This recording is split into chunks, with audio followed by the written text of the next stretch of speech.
First at 11, the air quality in the Quad Cities now one of the worst in the world. We have a live look from our Bridgepoint camera looking at the Centennial Bridge.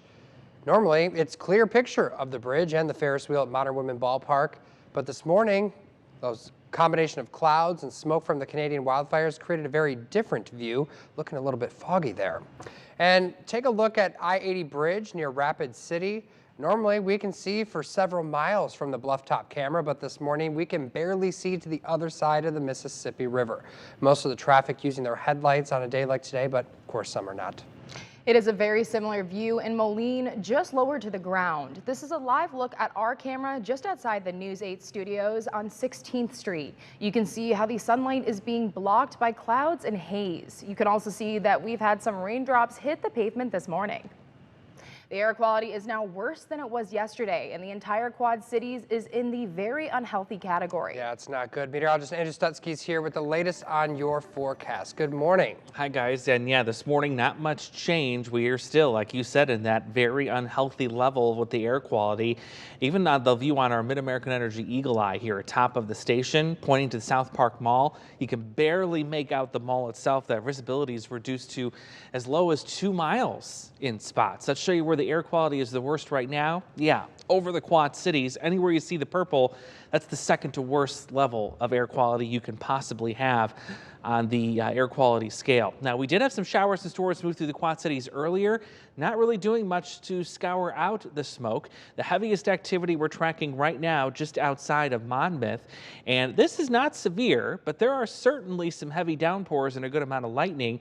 You can expect that to be moving into Monmouth here momentarily and about 30 minutes away from Abingdon, and then it'll head down to the south and to the east. There's more showers and storms behind that, tracking south of Mount Pleasant. That'll head for Fort Madison. We're dry here in the Quad Cities for now. We're still warming up though, 76 with that smoke-filled air.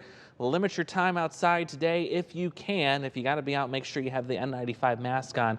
We're going to head for those mid to upper 80s here by this afternoon. And we still have the threat for a couple of isolated severe storms today. That threat goes up a bit more for your Thursday. And I'll show you the timing of when those stronger storms are expected, plus when we're finally going to get rid of all of this smoke, when you're going to be able to breathe a little easier outside. That's coming up.